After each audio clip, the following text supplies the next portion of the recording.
하나님 감사합니다. 오늘도 이 금요일 밤에 우리 사랑하는 성도들 주의 전에 부르셔서 오늘도 말씀과 또 기도와 집중의 시간표를 통해서 237 나라와 5천 종족을 살릴 수 있는 하나님의 그릇으로 치유되어지고 회복되어지는 성령 충만한 밤으로 역사하시고 인도하여 주옵소서. 우리가 이곳에서 함께 예배드리고 또 말씀 붙잡고 기도할 때에 시공간 초월의 역사가 우리의 가정과 자녀와 후대 생업과 모든 현장 지역 가운데 일어나게 하셔서 사단과 흑암의 권세가 무너지게 하시고 닫혀있는 모든 응답의 문들이 열려지는 가장 축복된 시간으로 역사하여 주옵소서. 예수 그리스도의 이름으로 기도드리옵나이다. 아멘. 고서 4장 4절에서 7절까지 말씀입니다.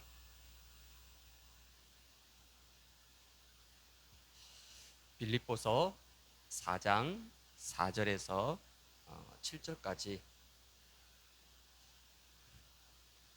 제가 한 절, 또 여러분이 한 절, 우리 같이 4절밖에 안 되니까 우리 빌립보서 4장 4절에서 7절까지 우리 다 같이 함께 한 목소리로 합독하도록 하겠습니다. 주 안에서 항상 기뻐하라. 내가 다시 말하노니 기뻐하라. 너희 관용을 모든 사람에게 알게 하라. 주께서 가까우시니라. 아무것도 염려하지 말고 다만 모든 일에 기도와 간구로 너희 구할 것을 감사함으로 하나님께 아뢰라. 그리하면 모든 지각에 뛰어난 하나님의 평강이 그리스도 예수 안에서 너희 마음과 생각을 지키시리라. 아멘. 네, 오늘 우리 금요 예배는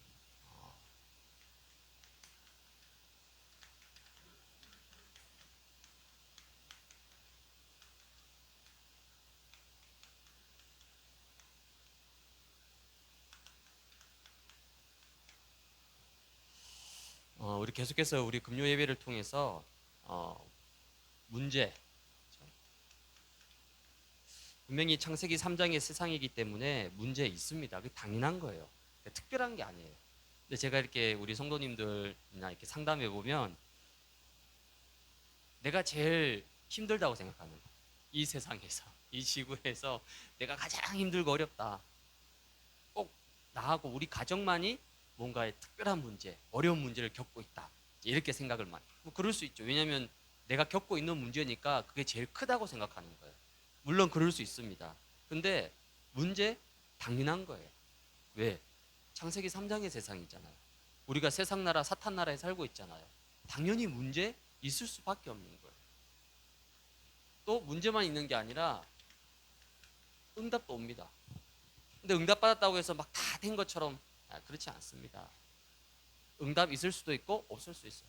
어제 받은 응답이 오늘 그게 아무것도 아닐 수도 있다니까요. 그래서 복음 가진 자, 그리스도로 결론 난 자는 문제 그 자체에, 응답 그 자체에 너무 매이거나 묶일 필요가 없어요. 문제 오면 아 그래 그렇구나.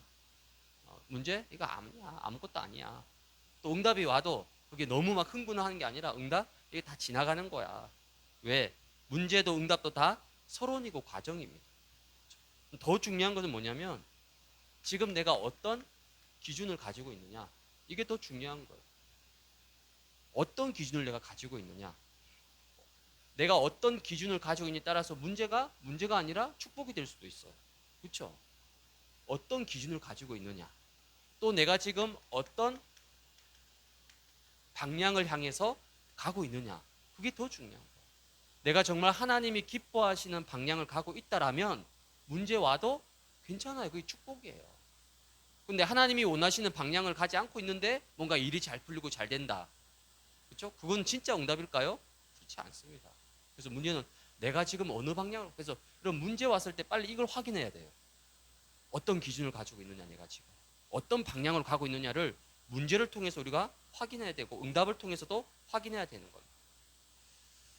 오늘은 여러분의 삶 속에서 또 신앙생활 속에서 실질적인 응답과 관계되는 부분이 있는데 그게 생각과 마음이에요. 그건 실질적인 겁니다. 말 그대로 모든 것의 통로예요. 축복도 생각과 마음을 통해서 옵니다. 반대로 재앙도 불신앙도 생각과 마음을 통해서 와요. 모든 건 생각과 마음을 통해서 오게 되어 있는 거예요. 그래서 생각과 마음이 가장 중요한 통로입니다. 그래서 우리가 생각과 마음을 조금 이해하기 위해서 사람을 크게 영과 육, 이 두 가지로 나눕니다. 이걸 바로 이분법이라고, 이분설. 뭐 정통 신학에서 주로 사람을 분류하는 기준이에요. 영과 육으로 나눈다는 거죠. 근데 우리가 영을 조금 더 세밀하게 나누어서 또 삼분설이라는 게 있습니다. 약간 신학적인 용어인데, 이 삼분설은 뭐냐면 인간의 영이 굉장히 깊은 존재란 말이에요. 그래서 이 영을 또 하나 혼으로 나누는 거예요. 그러니까 영과 혼과 육으로. 요거 이제 삼분설입니다. 근데 요거는 정통신학에서 조금 약간 이단시하고 있어요. 이게 아직 논쟁 중인, 뭐가 맞냐 틀리냐. 전 신학자가 아니니까 뭐가 맞냐 틀리냐 그건 잘 모르겠고, 근데 제가 생각할 때는 영과 혼, 육이 좀 더 이게 복음적이지 않은가. 왜? 우리의 영 속에는 영도 있지만 혼도 있단 말이에요. 그럼 이 혼은 뭐냐면 주로 사람의 이성, 감정, 마음, 생각, 의지, 이 모든 게 이 혼, 이 속에 담겨져 있다라고 보는 겁니다. 아직 정답은 없어요. 이분설, 삼분설 뭐가 맞다 정답은 없습니다만 계속 논쟁 중이에요. 신학자들 계속 논쟁하라고 하면, 그래야지 그분들이 밥벌이가 되잖아요. 계속 논쟁하시고, 우리는 그런 거 별로 신경 안 쓰고, 우리는 복음적으로, 성경적으로, 현장적으로 뭐가 맞느냐. 사람은 영과 육이 있지만 이 영 속에는 혼이라고는 또 있다는 거죠. 그럼 하나님이 왜 이렇게 만드셨냐면 우리 인간을 지, 정, 의, 이걸 인격체를 주셨어요. 그러니까 사람을 기계로 만드신 게 아니에요. 여러분, 기계로 만들면 얼마나 간단하겠습니까? 그냥 공장에서 찍어내듯이 물건 찍어내면 돼요. 근데 인간은 그렇지 않습니다. 인간 속에 하나님을 알 수 있도록 지혜, 뜻지자잖아요. 정은 마음 정자, 마음으로 느끼고, 의지, 결단할 수 있고, 이걸 인간을 창조하실 때 다 주신 거예요. 그래서 뭔가를 선택하고 결정하는 것도 스스로 하는 겁니다. 그걸 자율의지를 주셨다고요. 어떤 분이 목사님 왜 하나님이 괜히 선악과를 에덴 동산에 만들어가지고 그것도 동산 한 중간에 줘가지고 왜 아담 하와를 따먹게 만드냐고. 따먹게 만든 게 아닙니다. 선악과를 따먹도록 결정한 것은 아담이에요. 아담의 자유의지를 통해서, 지정의를 통해서 아담이 결정하고 선택한 거예요. 하나님이 그렇게 한 게 아니란 말이에요. 이만큼 인간을 아주 깊은 영적인 존재로 만드신 겁니다. 그래서 오늘 본문에 보니까 빌립보서 4장 7절에 그리스도 예수 안에서 너희 마음과 생각을 뭐 한다고요? 지키신다. 구원받은 자에게 주신 축복이에요. 불신자는 절대 자기 마음과 생각을 스스로 지켜야 돼요. 가능합니까? 못 가능해요. 어제까지 죽도록 결단했는데 오늘 무너지는 게 사람의 마음이에요. 그래서 구원받은 자는 그리스도 예수 안에서 하나님이 우리의 영과 혼과 모든 것을 지키고 인도하시겠다는 거죠. 그래서 생각과 마음이 중요한 겁니다. 왜 중요하냐? 이번 주일 강단에서 영적 세계가 있다라고 말씀을 드렸어요. 영적 세계는 뭐가 있죠? 세 가지 나라가 있습니다. 우리가 지금 육을 가지고 살고 있는 세상 나라, 그리고 그 세상 나라를 지배하는 사탄 나라, 또 이 사탄 나라 더 위에 뭐가 있습니까? 궁극적으로 하나님의 나라. 이 세 가지 나라예요. 그럼 우리가 육을 가졌기 때문에 당연히 세상 나라, 사탄 나라 영향받아요. 그래서 이번 주에 여러분 혹시 문제를 겪었다, 어려움을 겪었다, 당연합니다. 왜? 세상 나라, 사탄 나라, 육을 가지고 있잖아. 그러나 우리의 궁극적인 소속과 배경은 하나님의 나라입니다. 하나님의 나라의 다스림과 통치를 받는 사람들이에요, 우리는. 그래서 구별된 사람들이에요. 그럼 이 영적 세계를 움직이는 영적 존재도 있습니다. 당연하겠죠. 영적 세계에 당연히 영적인 존재가 있죠.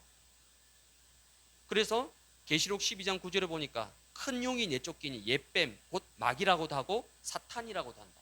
성경에서 분명히 밝히고 있어요. 옛뱀, 사탄이라고도 하고 마귀라고도 한다. 온 천하를 깨는 자, 그가 땅으로 내쫓겼는데 그의 사자들도 함께 내쫓겼다. 그래서 사탄도 천사도 다 영적 존재입니다. 그리고 사람도 뭐죠? 영적 존재예요. 그래서 중요한 것이 뭐냐면 바로 영적 상태가 중요한 거예요. 이 부분을 사탄과 마귀가 뭐 한다고요? 공격하고 무너뜨린다는 겁니다. 왜 그렇죠?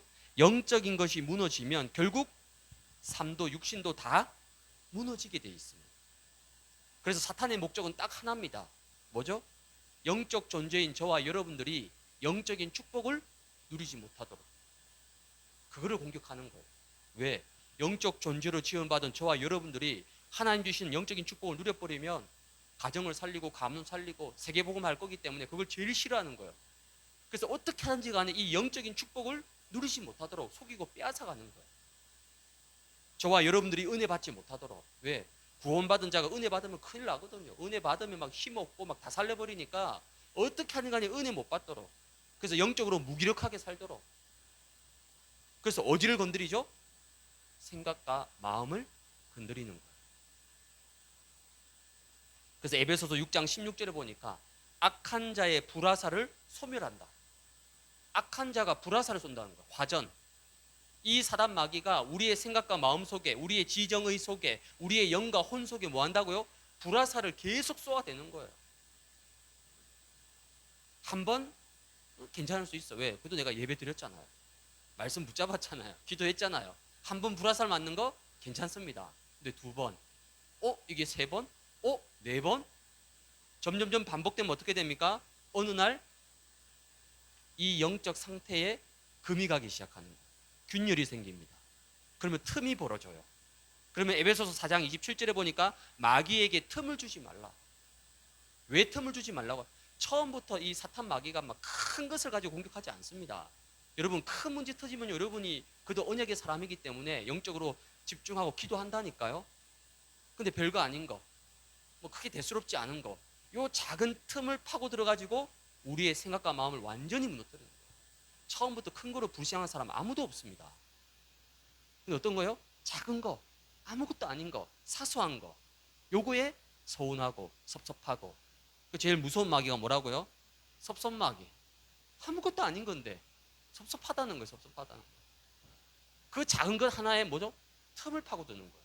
그래서 결국은 이 생각과 마음을 완전히 집어삼켜버립니다. 어느 정도로? 이제 말씀 들어도 은혜가 안 돼. 예배 들어도 전혀 마음에 와닿지가 않아. 이 정도로 완전히 잡아먹어버리는 거예요. 그래서 마귀에게 틈을 주지 말라는 거예요.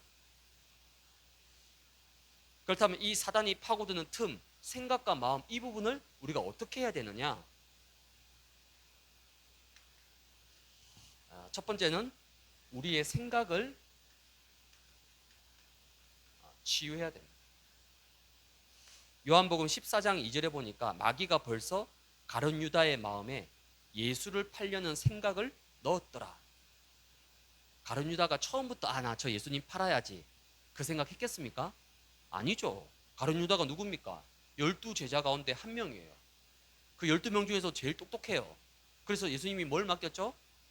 재정을 맡겼잖아요.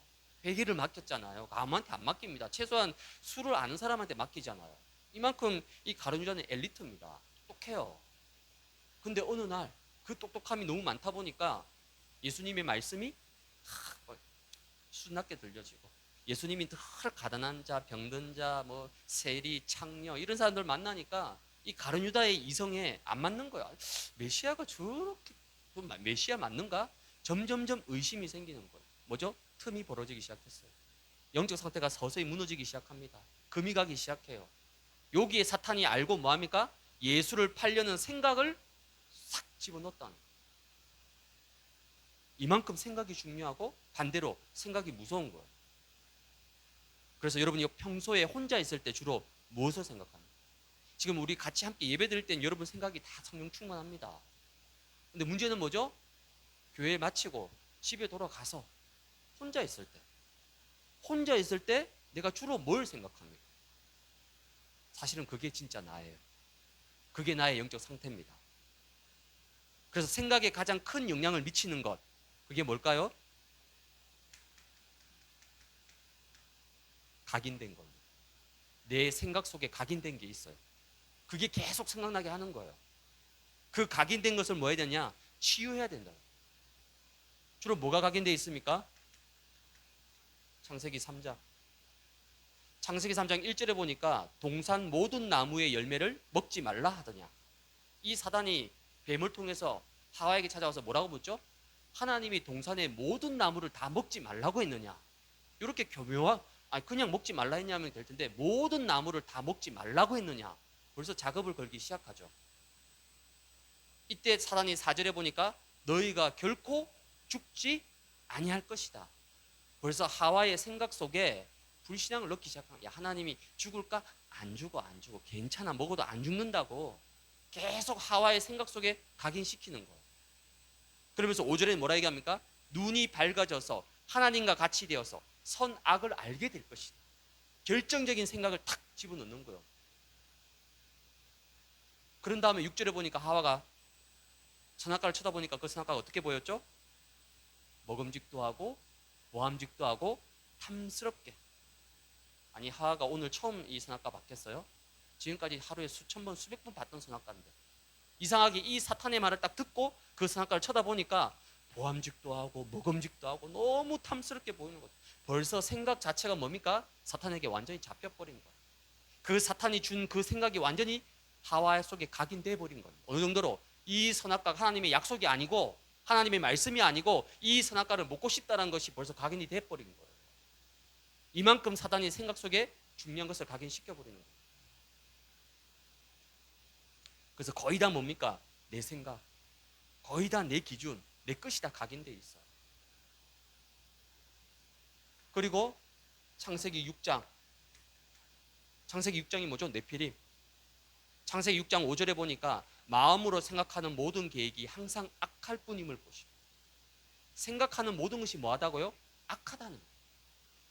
하나님의 아들들이 전부 다 육체가 되어가지고 생각하는 그 모든 것이 육신밖에 없는 거예요. 육신, 육체, 세상, 돈, 물질, 눈에 보이는 것 이거밖에 없는 거예요. 그게 네피림입니다. 사단이 이렇게 딱 각인을 시켜버린 거예요. 그리고 창세기 11장 4절에 보니까 탑 꼭대기를 하늘에 닿게 하여 우리 이름을 내고 흩어짐을 면하자. 탑 꼭대기를 하늘 끝까지 한번 올려서 우리가 하나님과 한번 붙어보자. 하나님을 붙어보고 우리 이름을 내자. 감히 하나님께 정면으로 도전하는 이 교만의 생각이 인간 속에 가득하게 들어가게 된 거예요. 이게 지금 나도 모르게 내 생각 속에 스며들어 있습니다. 왜? 우리가 세상에서 보고 듣고 배우는 모든 것들은요, 거의 다 90% 이상 다 이거예요. 우리가 지금까지 학교에서 배운 교육, 책에서 읽었던 내용들, 거의 다 이게 다 깔려져 있다니까요. 이게 고착이 되면 그 사람에게 뭐가 됩니까? 이게 무서운 사상이 돼요. 이게 어느 날 뭐가 됩니까? 눈에 보이지 않는 무서운 틀이 돼버리는 거예요. 이 틀에 탁 갇혀버립니다. 더 나아가서 이게 뭐가 되죠? 아예 기준이 되어버리는 거예요. 우리가 흔히 나이가 들면 뭐라고 하죠? 생각이 굳어진다고 하잖아요. 그래서 제가 뭐 요양병원이나 뭐 암 그런 뭐 호스피스 병동 같은 데 가보면요, 어르신들 특징이 뭡니까? 한 말 또 하고 또 하고 그 말을 또 하고 30분 동안 계속 그 말만 계속 하시는 거예요. 뭐죠? 본인도 모르게 생각이 굳어져 버린 거예요. 안 바뀝니다, 여러분. 솔직히 말씀드리면 거의 힘듭니다. 그럼 이 각인된 거를 어떻게 해야 되느냐? 두 번째가 바로 말씀을 그 생각 속에 각인시켜야 됩니다. 이 창세기 3장, 6장, 11장을 빼내고 하나님의 말씀을 내 생각 속에 각인시키는, 어느 정도로 하나님의 말씀이 언약이 될 정도로, 하나님의 말씀이 영원한 망대가 될 정도로 내 안에 각인을 시켜야 된다. 마태복음 5장 28절에 보니까 내가 그의 옷에만 손을 대어도 구원을 받으리라 생각함이로라.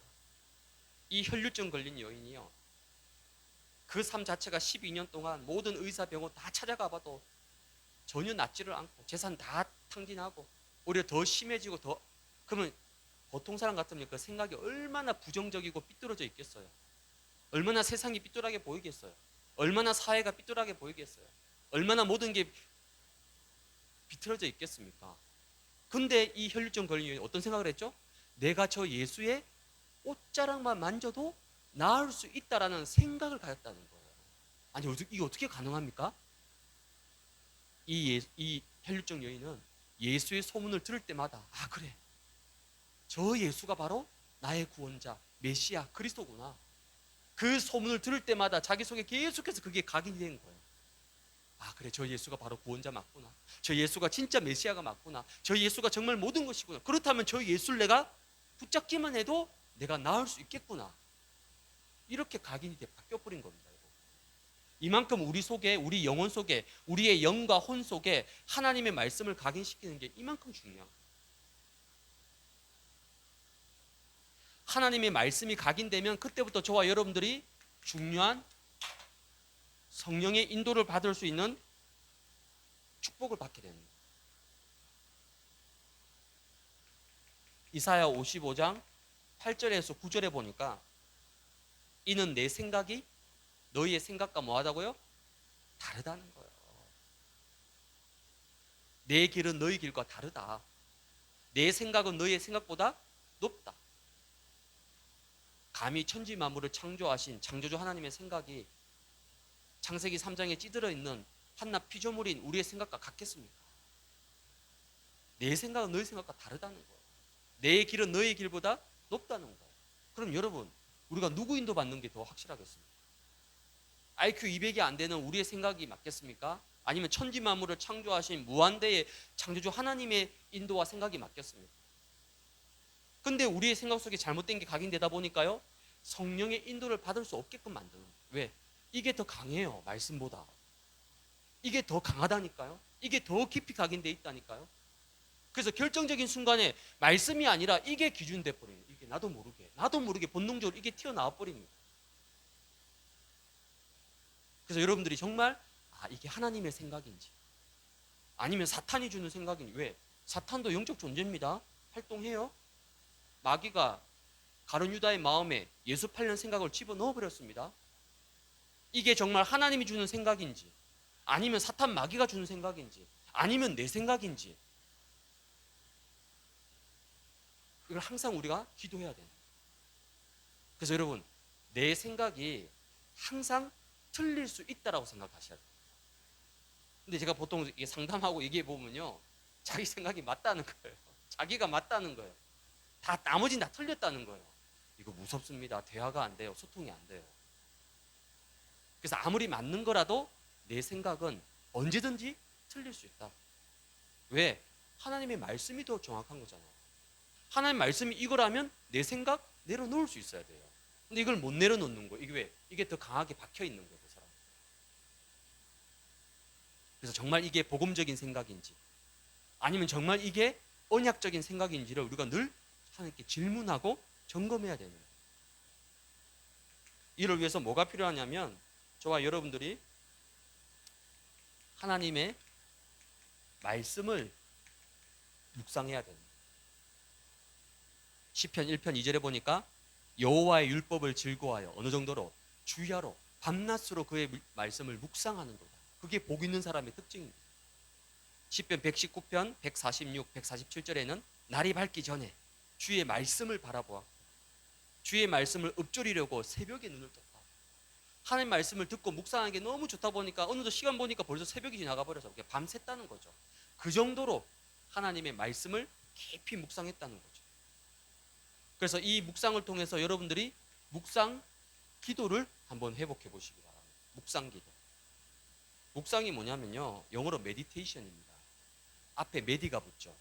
메디는 뭐죠? 우리가 메디슨, 메디컬, 다 약, 의료, 약품. 하나님의 말씀이 약이라는 거예요. 왜? 내 생각은 어쩔 수 없어요. 창세기 3장, 6장, 11장에 이미 찌들어져 있습니다. 그거를 치료할 수 있는 약이 뭐라고요? 하나님의 말씀. 하나님의 말씀이 내 영혼 속에, 내 마음 속에, 내 심령 속에, 내 잠재의식과 무의식 속에 들어올 때에 그 하나님의 말씀이 내 잘못된 생각과 모든 것들을 치유하고 회복시킨다는 거예요.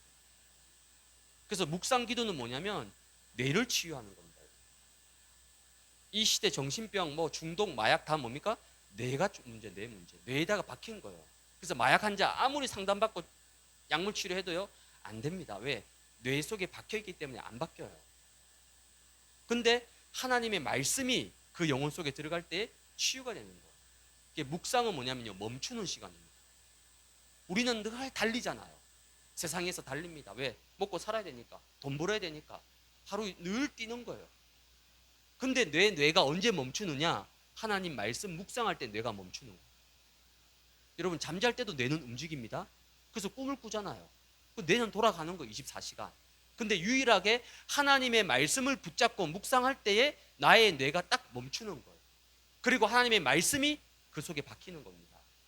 뇌가 살아나는 거예요, 묵상은. 그래서 여러분의 모든 생각은 어디로 가죠? 뇌 속으로 다 갑니다. 뇌에 박히는 거, 뇌에 전달이 됩니다. 그래서 불신앙이 무서운 거예요. 여러분 불신한 생각을 계속하면요 뇌에 박혀버립니다. 여러분이 예를 걸진 않지만 어떤 불신자가 나 저 사람 죽일 거야 평생 증오하고 미워해 보세요. 이게 뇌 속에 박히면서 어느 날 무의식적으로 행동이 나와버립니다. 그게 우발적인 살인을 일으키는 거예요. 그 우발적 살인이 아닙니다. 이미 평소에 늘 죽이겠다 미워하다 이 증오가 가득했던 거예요. 뇌에 박혀버린 겁니다. 이 뇌에 박힌 건요 그 사람의 영혼 속에 들어갑니다. 이만큼 무서운 거예요. 근데 하나님의 말씀을 붙잡고 그 말씀을 묵상할 때에 내 생각과 뇌가 치유되는 거예요. 내 영혼이 살아나게 되는 겁니다. 그게 말씀 묵상이요. 그 묵상한 것을 가지고 하나님 앞에 기도하는 거예요. 그래서 여러분 생각 속에 있는 모든 잘못된 이 각인들이 바뀌고 하나님의 말씀으로 내 생각이 살아나고 변화되어지는 이런 놀라운 은혜를 여러분 체험하시기 바랍니다. 두 번째는 우리의 마음을 또한 치유해야 됩니다. 골로새서 3장 15절에 보니까 그리스도의 평강이 너희 마음을 주장하게 하라. 지금 내 마음을 주장하고 있는 게 뭡니까? 근데 우린 구원받은 하나님의 자녀. 그렇다면 그리스도의 평강이 너희 마음을 주장하게 하라는 거예요. 복음과 그리스도가 아니면 보통 마음속에 무엇이 뿌리내려져 있습니까, 여러분? 보통 마음속에 뭐가 뿌리내려져 있을까요? 거의 다 뭡니까? 분노, 상처, 미움, 상한 마음, 무너진 마음, 즉 쓴뿌리가 이 마음속에 뿌리내려져 있는 거예요. 그래서 요즘 시대 이 사람들 만나서 얘기해 보면 마음이 아프고 마음이 병든 사람이 너무 많아요. 겉은 멀쩡해요. 잘생기고 키도 크고 막 근육도 있고 얼굴도 예쁘고 다 괜찮아요, 겉으로는. 근데 대화를 해보면요 마음이 너무 병들어 있어요. 마음이 아픈 사람이 너무 많습니다. 그래서 제가 어제 우리 임 장로님하고 성남동에 그 무속 현장을 갔거든요. 이제 그 가려면 이제 여기서 이제 교회에서 출발했으니까 저 경인교대역 가서 이제 갈산동에서 내려서 이제 버스 타고 가야 되니까 경인교대역에 지하철 타러 이제 내려가는데요.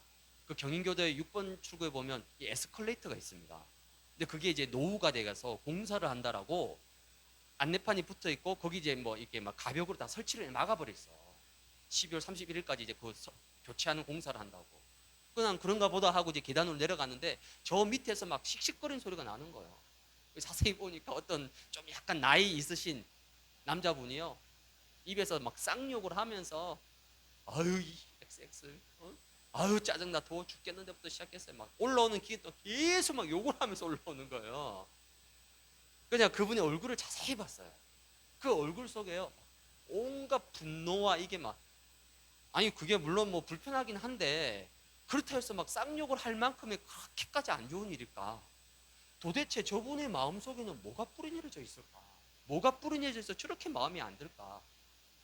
그래서 우리나라는 유독요 막 보복운전, 묻지마 살인 막 건드리면 폭발해버립니다. 왜 그럴까요? 이 마음에 쓴뿌리가 다 박혀있는 거예요. 누구 하나 건드리잖아요? 참지를 못하는 거예요.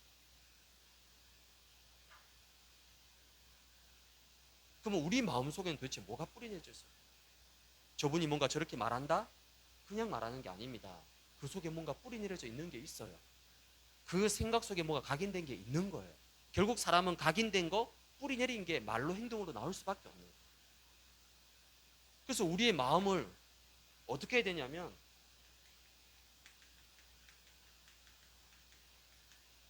성령 충만이 필요한 거예요. 창세기 45장 5절에 보니까 드디어 요셉이 형들을 만나가지고 형들 앞에 자기 신분을 밝힙니다. 형님 내가 바로 요셉입니다. 제가 그걸 상상을 해봤거든요. 아마 형들이 막 기절 초풍했을 거예요. 지금 내 앞에 서 있는 그 전 세계 애굽을 다스리는 최고의 왕권 서열 2위 넘버 2가 자기가 팔았던 동생이잖아요. 이게 드라마에도 나올 법한 일이잖아요. 막 형들이 막 기절초풍했을 겁니다. 그때 요셉이 딱 얘기합니다. 나를 팔았다고 해서 근심하지 마소서. 하나님이 생명을 구원하시려고 나를 당신들보다 먼저 보내셨다. 또 7절에 뭐라 얘기하면 당신들의 생명을 보존하고 당신들의 후손들을 세상에 두시려고 나를 당신들보다 먼저 보내셨다. 그러면서 8절에 나를 이리로 보낸 이는 당신들이 아니라 형들이 아니라 하나님이 나를 먼저 보내셨다. 여러분, 형들이 요셉이 형들을 딱 봤을 때 왜 요셉의 마음에 분노, 상처, 복수심, 칼을 갈면서 내가 이 형들 만나기만 내가 진짜 막 이런 마음이 단 1도도 없었겠습니까? 요셉이 사람인데 없었겠습니까? 있었겠죠. 근데 그 마음보다는 이게 더 컸던 거예요. 왜 요셉이 사람인데 왜 감정이 없겠어요? 있죠. 왜 없습니까? 근데 그 감정보다는 이게 더 컸다는 거예요. 그래서 그리스도 예수 안에서 너희 마음과 생각을 내가 지키겠다 말씀하신 거예요. 고린도후서 4장 16절에 보니까 그러므로 우리가 낙심하지 아니하노니 우리의 겉사람은 낡아지나 우리의 속사람은 날로 새로워지는 거예요. 우리의 속사람이 중요한 거예요, 여러분. 속사람. 속사람이란 말은 무슨 말이죠? 우리의 내면이 중요한 거예요. 내면 세계. 이 내면이 중요한 겁니다, 여러분. 근데 우린 딱 사람 보면 처음 뭐 봅니까?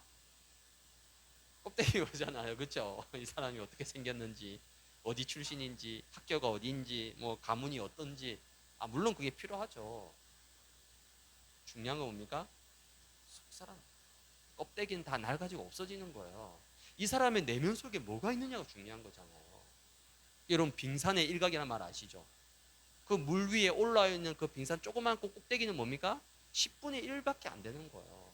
그럼 나머지 10분의 9, 90%는요? 그 물 속에 잠겨져 있어요. 그 90%는 못 보고 그 물 위에 살짝 나와 있는 그거 보고 좋다, 대단하다, 막 이 사람 멋있다. 진짜 그럴까요? 90%는 감춰져 있는데요. 속사람이 중요한 거예요. 내면에 뭐가 있냐가 중요한 거예요.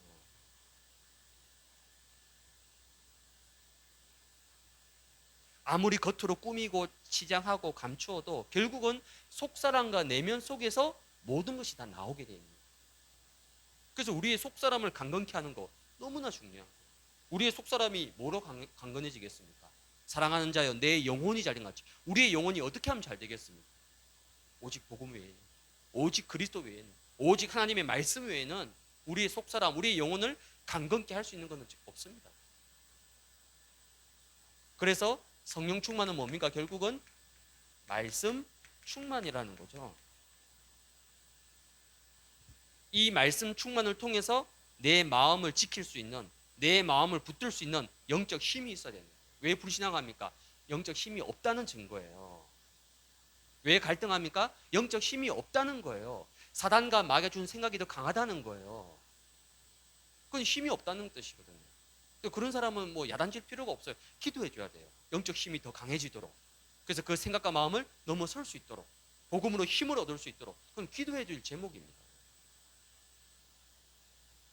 그래서 에베소서 6장 10절에서 11절에 보면 주 안에서와 그 힘의 능력으로 강건하여지고 마귀의 관계를 능히 대적하기 위해서 하나님의 전신갑주를 입어라. 전신갑주. 이 사탄이 내 생각과 마음속에 계속 불화살을 쏘고 공격하는데 거기로부터 내 마음을 어떻게 하면 지킬 수 있습니까? 전신갑주. 전신갑주가 뭐죠? 머리부터 발끝까지 완전 무장하라는 겁니다. 그 무장이 뭡니까? 에베소서 6장 14절에서 18절에 보니까 전신 무장에 대해서 말씀하고 있죠. 진리의 허리띠를 띠고 하나님 말씀이죠. 가슴에는요 의의 호심경 딱 붙이고 복음의 신을 신고 믿음의 방패를 들고 그 다음에 유일한 공격 무기입니다. 나머지는 지금 다 방어 무기거든요. 딱 공격 무기 하나입니다. 성령의 검, 곧 하나님의 말씀을 가져라. 이게 전신갑주예요. 완전 무장하라는 겁니다. 그래서 빌립보서 2장 5절에 보니까 너희 안에 이 마음을 품어라. 어떤 마음입니까? 곧 그리스도 예수의 마음입니다. 우리가 어떤 마음을 품어야 되겠습니까? 그리스도 예수의 마음을 품으라는 거예요. 그럼 그리스도 예수의 마음이 뭡니까? 7절에 보니까 종의 형체를 가지사 사람들과 같이 되셨고 예수님이 종으로 이 땅에 오신 거예요. 종의 모습으로 오신 겁니다. 아니 메시아면 막 하늘 문이 열리고 막 천군 천사가 나팔 불면서 내가 그리스도다 외치면서 저 같으면 그렇게 올 텐데, 그렇죠? 전 세계 광고하면서 나 좀 보라고. 근데 예수님이 어떻게 오셨습니까? 저 마국간 그 동물 주는 밥통 그 가장 낮은 곳에, 그것도 종의 형체로 오셨다는 거예요. 그러면서 8절에 보니까 뭐라 얘기하냐면요, 사람의 모양으로 자기를 낮추시고 죽기까지 복종하셨다. 자기를 낮추시고 죽기까지 복종, 순종했다는 거예요. 그래서 빌립보서 2장 2절에는 마음을 같이하여 같은 사랑을 가지고 뜻을 합하여 한 마음을 품어라. 왜? 그게 그리스도 예수의 마음인 거예요. 아무리 막 엄청난 뛰어난 고상한 생각을 가지고 있다, 하나님이 과연 기뻐할까요? 하나님이 기뻐하시는 건요, 마음을 같이하고 같은 사랑을 가지고 뜻을 합해서 한 마음을 품는 것, 그게 그리스도 예수의 마음, 그 마음을 품으라고 말씀하십니다. 그러면서 3절에는요, 오직 겸손한 마음으로 자기보다 남을 낮게 여겨라. 이게 전부 다 그리스도 예수의 마음입니다. 아이 그거 뭐 율법 아니냐? 아닙니다, 여러분. 복음 안에도요, 하나님 주신 규례가 있습니다. 그렇죠? 자기보다 남을 더 낮게 여기라는 거죠. 이 말하면 무조건 막 겸손하게 막 이런 육신적인 뜻이 아니고요. 그리스도께서 저 사람을 위해서 십자가에 피 흘려 죽으셨단 말이에요. 나를 위해서 죽었지만은 저 사람을 위해서도 십자가 피 흘려 죽으신 거예요. 그럼 나도 귀하지만은 저 사람은 얼마나 귀하겠습니까? 왜? 하나님의 형상입니다. 그리스도의 피로 값주고 사신 형제 자매인데, 그래서 같은 마음을 품고 같은 사랑으로 함께 섬기라는 거죠. 그게 바로 그리스도 예수의 마음이라는 거예요. 이 교회는 뭡니까? 서로가 서로를 섬기고 낮추는 곳이에요. 언제 그게 가능합니까? 말씀 충만할 때만 가능합니다. 이건 내 의로가 되는 게 아닙니다. 하나님의 말씀이 내 마음속에 충만하게 넘칠 때에 이 모든 게 기쁨으로 감당이 됩니다. 이런 마음으로 여러분들이 날마다 승리해 나가시기 바랍니다. 그럼 결론입니다. 오늘 여러분 이 생각이 참 너무 중요합니다. 그렇죠? 어떤 생각을 가져야 될 것인가. 또 마음이 얼마나, 이게 통로라니까 여러분, 통로. 축복이 들어오기도 하고 반대로 저주가 들어오기도 합니다. 그렇죠? 그게 생각과 마음이에요. 그럼 이 생각과 마음을 내가 지킬 수 있습니까? 아니, 지킬 수 없어. 나라는 사람은 절대 이거 못 지킵니다. 그래서 그리스도 예수 안에서 너희 마음과 생각을 내가 지켜주겠다는 거예요. 그래서 여러분 생각 속에 늘 말씀을 각인시키고 말씀을 묵상하면서 말씀이 충만해지도록, 그럼 여러분 생각과 마음이 살아나게 되는 거예요. 이걸 위해서 뭐가 필요하냐면 24 시스템이 필요합니다. 사탄과 마귀, 악한 존재들이 24시간 활동합니다. 그렇죠? 이 사탄 마귀가 24시간 잠도 안 자고, 우리는 잠이라도 자지, 이 사탄 마귀는 잠도 안 자고 계속 활동하고 불화살을 쏩니다. 특히 요즘같이 여러분들이 막 은혜 받고 막 힘 얻고 막 이렇게 할 때요, 더 사단 마귀가요, 요 놈들 봐라. 죄송합니다, 놈들은 아니고요. 이분들 봐라. 이분들 봐라. 옛날에는 그냥 조용히 그냥 뭐 살아가더니 왜 갑자기 막 수요금요 예배 나오고 은혜 받고 왜 이러냐고. 사단 마귀가 딱 압니다. 그래서 더 불화살을 쏘는 거예요. 어디에다가? 내 제일 약한 부분 압니다. 나의 치부를 알아요. 나의 가장 약점을 알고 있어요. 거기에 계속해서 불화살을 쏘는 거예요, 이 사탄 마귀가. 그래서 우리가 뭐가 필요하냐? 24 시스템이 필요한 겁니다. 고린도전서 10장 12절에 보니까 그런즉 선줄로 생각하는 자는 넘어질까 조심해라. 내가 좀 은혜 받았다고, 내가 좀 응답 받았다고, 과연 그럴까요? 사단이 거기에 완전히 무서워할까요?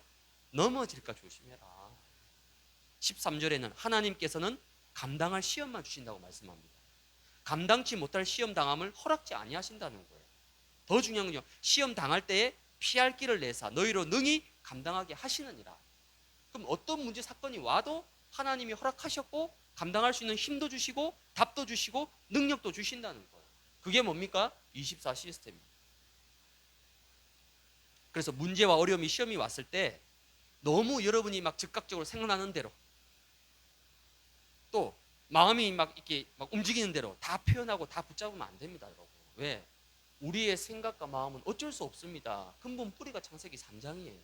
절대 선한 것 없습니다. 그래서 무조건 생각나는 대로 마음이 팍 이렇게 움직여버리면요, 이 중요한 인도와 축복을 다 놓치게 되는 거예요.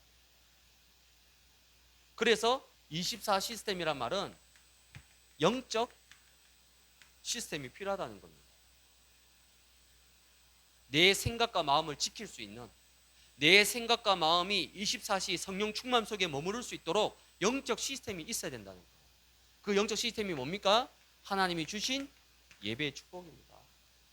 전 참 감사한 거는 우리 수요 금요 여러분들이 이렇게 집중해서 은혜 받으려고 뭐 주일 예배는 말할 것도 없고 벌써 이 영적 시스템이 내 삶에 딱 세워지는 거예요. 그리고 예배를 통해서 주시는 말씀, 이 말씀을 딱 붙잡는. 또 우리 안수 집사님하고 다락방 하는데도 우리 안수 집사님이 요약본 가지고 하루에 한 번씩 읽고 그거 붙잡고 기도하려고 그러고, 그 벌써 말씀이 나도 모르게 조금씩 들어가는 거예요. 얼마나 감사한 일입니까? 그리고 그 말씀 가지고 우리가 할 것은 기도밖에 없잖아. 이게 전부 다 영적 시스템이. 또 하나 뭡니까? 다락방.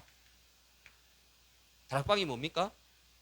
나를 개인화시키는, 말씀과 기도와 이 모든 축복을 개인화시키는 최고의 축복된 현장이 다락방입니다. 초대교회는 다 다락방이 있었어요.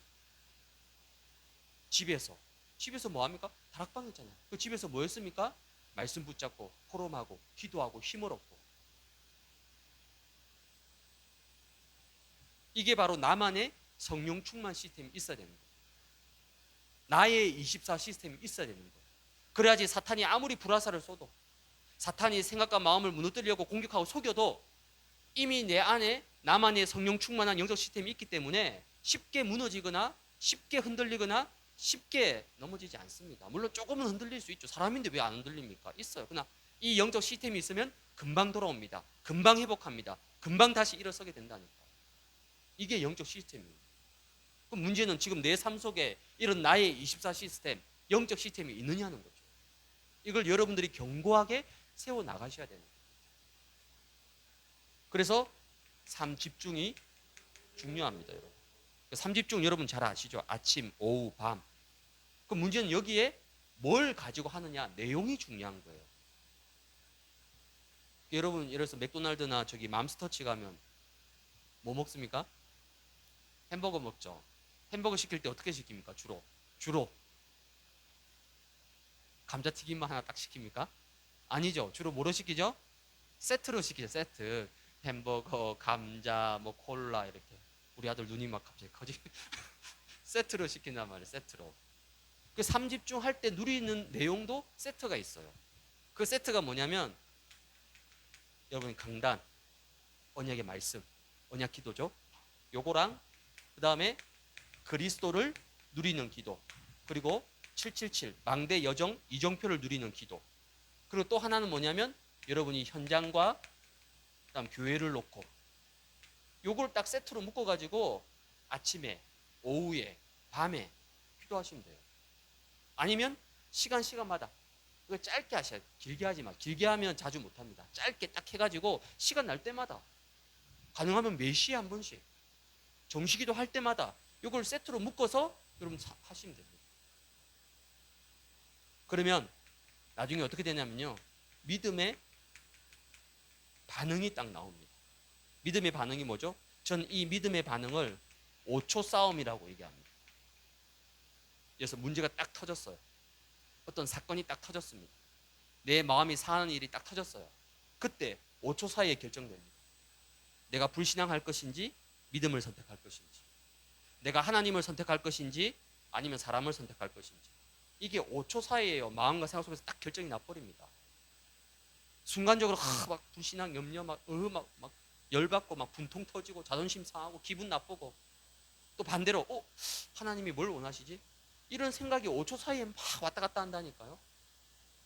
이때 여러분들이 중요한 것을 고백하고 선포하셔야 됩니다.